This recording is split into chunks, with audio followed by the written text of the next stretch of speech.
Afternoon everyone. बेटा हमारा chapter number 3 चल रहा था parliamentary government why and how कि एक संसदीय प्रकार की सरकार क्यों बनाई गई और ये कैसे काम करती है, इसके बारे में हम बात कर रहे थे।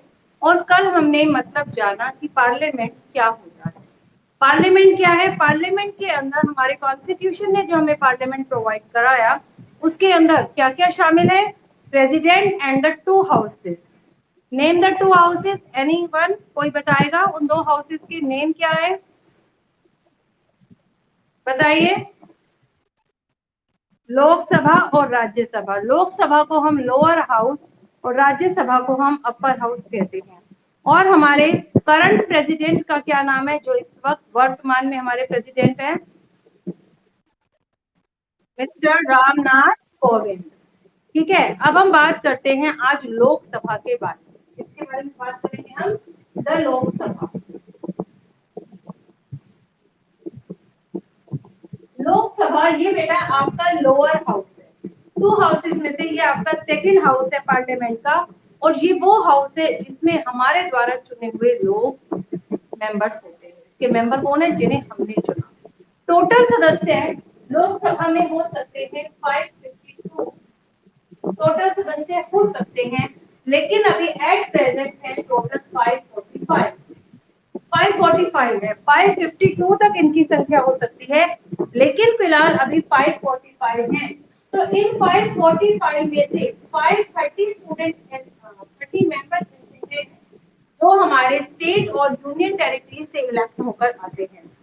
समझ रहे हैं आप? जब यहाँ पर वोट होते हैं आपके एमपी के, तो 530 जो मेंबर्स हैं वो आपके स्टेट से चुने जाते हैं और यूनियन टेरिटरी से मिलाकर 530 सदस्य हो जाते हैं। क्लियर है सभी बच्चों को? 530 तो होते हैं बेटा आपके स्टेट से, और आपके 530 के बाद हो गए आपके लगभग 20 मेंबर्स। 20 मेंबर से ज्यादा नहीं हो सकते आपके कहां से? यूनियन टेरिटरी से। तो यूनियन टेरिटरी और स्टेट से मिलाकर टोटल आपके 530 मेंबर हो सकते हैं। अगर हम 552 की बात देखें तो 30 तो आपके 530 आपके स्टेट से और आपके 20 यूनियन टेरिटरी से, एंड 2 जो है वो नॉमिनेट करते हैं आपके प्रेसिडेंट। ठीक है, नॉमिनेटेड बाय प्रेसिडेंट। ये प्रेसिडेंट नॉमिनेट करेंगे। टोटल 552 हो सकते हैं, लेकिन फिलहाल करंट में है 545। तो ये जो 545 सदस्य हैं, इनमें से 2 सदस्य तो आपके किसने नॉमिनेट किए? आपके प्रेसिडेंट ने। बाकी जो बच गए आपके 543 वो आपके स्टेट और यूनियन टेरिटरी से आए। ठीक है, कितने हो सकते हैं टोटल? 552 से ऊपर नहीं हो सकते, लेकिन करंट में है 545। According to the population of the state, state की पॉपुलेशन के अकॉर्डिंग ये तय किया जाता है कि इस स्टेट से कितनी सीटें दी जाएंगी, कितने एमपीज को चुनना है। ठीक है, अब देखिए कंपोजिशन, कैसी संरचना है लोकसभा की। The maximum strength of the Lok Sabha as provided by the Constitution of India is 552। जो मैक्सिमम स्ट्रेंथ है, मतलब जो अधिकतम संख्या है लोकसभा के, जो अधिकतम एमपीज हो सकते हैं, जितना की कॉन्स्टिट्यूशन ने बताया इंडिया की, वो है 552। आउट ऑफ दिस, इन 552 में से आउट ऑफ दिस मतलब 552 के अंदर से अप टू 530 मेंबर्स, 530 सदस्य ऐसे होते हैं 552 में से will be elected from the state, जो कि स्टेट से चुने जाते हैं, जो कि राज्यों से चुन के आते हैं। And not more than 20 members shall represent the union territories, और यूनियन टेरिटरी से भी 20 से ज्यादा मेंबर नहीं हो सकते। तो यदि हम इन दोनों को काउंट करें तो 550 हो जाते हैं, और जो बाकी के 2 सदस्य बचते वो आपके नॉमिनेट करते हैं प्रेसिडेंट। ठीक है, out of this up to 530 members will be elected from the state, and don't more than 20 members shall represent the union territories beside 2 members. और इसके अलावा 2 जो मेंबर हैं of the Anglo Indian community, वो Anglo Indian community के होते हैं। अब बात यह है कि एंग्लो इंडियन होता क्या है? क्या किसी को पता है एंग्लो इंडियन कम्युनिटी के सदस्य कौन होते हैं? सुना है आप लोगों ने इस बारे में कभी? जवाब दो। एनीवन? कोई बताएगा? Anglo Indian community. देखिए बेटा, कोई भी एक ऐसा व्यक्ति जो रहता तो इंडिया में है लेकिन उसके पूर्वज यूरोपियन हो। यूरोपियन मतलब ब्रिटिश। पहले के जो ब्रिटिश लोग थे ना, जब वो इंडिया में आए तो उनमें से कुछ लोग वापस नहीं गए, यहीं पर रह गए। तो अब जो कोई ऐसा सदस्य है जो रहता तो भारत में है, अब वो भारत का निवासी बन चुका है, लेकिन उसके पूर्वज जो है वो ब्रिटिश थे। ठीक है, तो ऐसे सदस्यों को हम एंग्लो इंडियन बोलते हैं। क्लियर है सभी को? जो भारत के मूल निवासी तो बन चुके हैं लेकिन उनके पूर्वज, उनके फादर, उनके ग्रैंडफादर वो यूरोपियन हो, उन्हें हम एंग्लो इंडियन कहते हैं।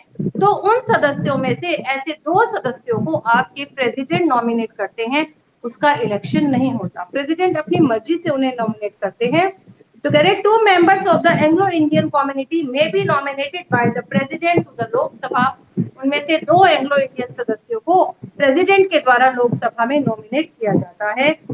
In case he or she feel that community is not adequately represented, और यदि लगता है कि पदेन अधिकारी या अध्यक्ष, ठीक है, उसका दूसरा नाम हो गया sum of the committees of the house. House की कुछ कमेटी जो है, कुछ तो उसे स्पीकर कहती है, कुछ उसे एक्सो ऑफिसो भी बोलती है। अदर पावर एंड फंक्शन, और उसकी कुछ और भी पावर और फंक्शन है। The speaker presides over the joint shifting of both houses of parliament. जो स्पीकर है वो दोनों सदस्यों की, मतलब लोकसभा, दोनों हाउसेज की लोकसभा और राज्यसभा की कंबाइंड मीटिंग भी बुला सकता है। उनकी ज्वाइंट सिटिंग का भी अरेंजमेंट जो है करना, वो किसका काम है? आपके स्पीकर का। तो ये था आपका लोकसभा। इसमें हमने जाना लोकसभा की कंपोजिशन, कि लोकसभा की कंपोजिशन में हमने क्या देखा बेटा? कि लोकसभा की कंपोजिशन में हमने देखा कि लोकसभा में टोटल 552 मेंबर्स हो सकते हैं और उसमें से 545 करंट है। आउट ऑफ 552 में से 530 जो है आपके स्टेट ऑफ से आते हैं और 20 मेंबर्स यूनियन टेरिटरी के, और 2 मेंबर्स जो हैं वो एंग्लो इंडियन होते हैं। क्या मुझे अब कोई बताएगा कि एंग्लो इंडियन पर्सन कौन होते हैं?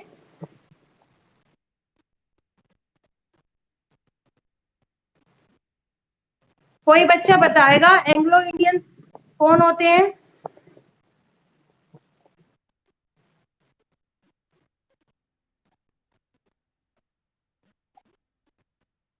यूरोपियन हो, है ना, यूरोपियन हो, लेकिन वो जो है अब भारत के ही निवासी बन चुके हैं, लेकिन जो उनके ग्रैंड पेरेंट्स हैं, जो उनके पूर्वज हैं, ठीक है, वो कहाँ के थे? यूरोपियन थे। ठीक है, या फिर वो ब्रिटिश, क्योंकि हमारे यहाँ पर ब्रिटिश लोग ही आए थे। अच्छा, और मुझे बताइए लोकसभा में टोटल कितने मेंबर हो सकते हैं? ये सब आपके शॉर्ट क्वेश्चन बनेंगे, बताओ बेटा।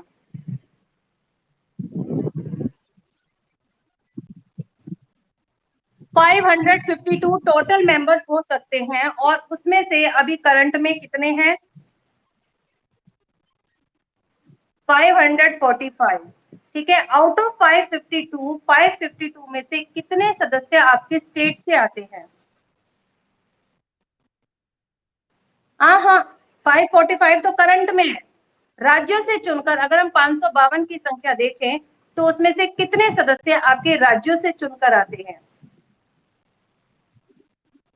530 आउट ऑफ 552। ठीक है, और यूनियन टेरिटरी से कितने हो सकते हैं?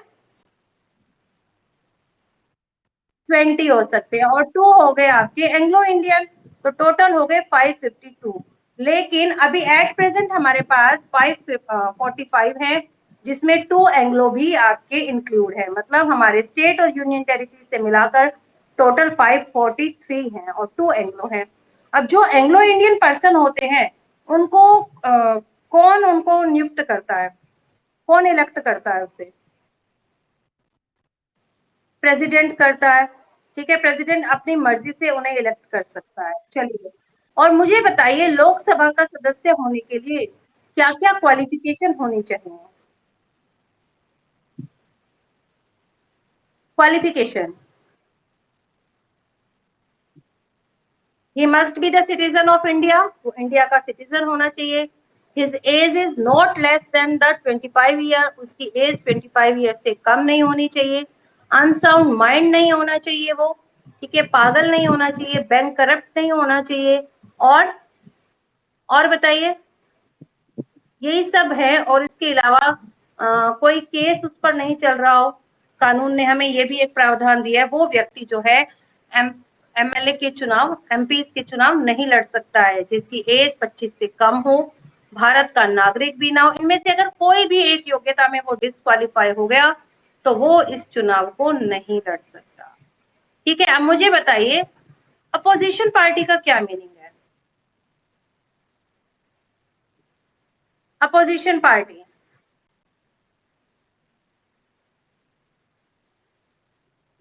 बताओ बच्चों, आवाज आ रही है मेरी?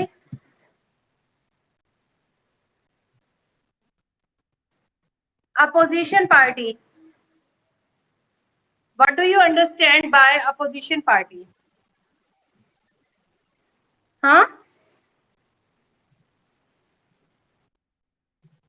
विपक्ष दल क्या होता है, मैं यही तो पूछ रही हूँ आपसे।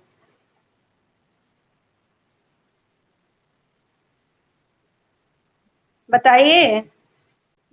Members who are not the, मतलब MPs who are not the member of majority party, वो एमपीज, वो मेंबर ऑफ पार्लियामेंट, पार्लियामेंट के वो सदस्य जो कि मेजोरिटी पार्टी के नहीं होते, वो किसके होते हैं? अपोजिशन के।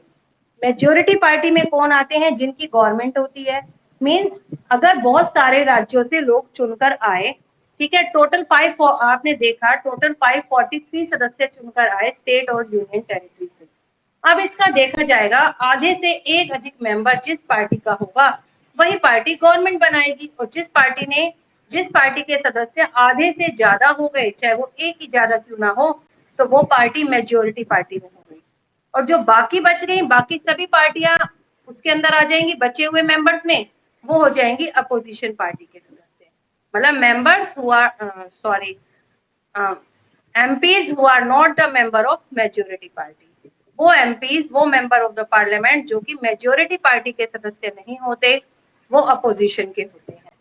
ठीक है, मेन अपोजिशन में कौन सी पार्टी चल रही है अभी बताइए? कांग्रेस। कौन सी है? कांग्रेस। अच्छा, और मुझे एक बात और बताइए, ऐसा भी तो हो सकता है कि किसी पार्टी को मेजोरिटी मिले ही नहीं, बताओ। आप खुद सोचो कि मान लीजिए टोटल 50 मेंबर्स हो सकते हैं, जैसे हमारे पास अभी 543 आ रहे हैं ना, मान लो टोटल 50 हैं, और अगर हम उन 50 को अगर हम करें, और 5 पार्टियां हैं, और 5 पार्टियों के पास, किसी के पास 8 आ गए, किसी के पास 10, किसी के पास 12, किसी के पास 15, तो बेटा क्या होगा बताओ? आधे से ज्यादा तो किसी के पास नहीं है। अब क्या करेंगे हम? तो क्या कोई भी गवर्नमेंट नहीं बनेगी ऐसी स्थिति में? पता है आपको? जल्दी बोलो बेटा, टाइम हो जाएगा। क्या ऐसी स्थिति में कोई भी गवर्नमेंट नहीं बनेगी? एनीवन, पता है किसी को? यस या नो? यस या नो, जल्दी जवाब दीजिए।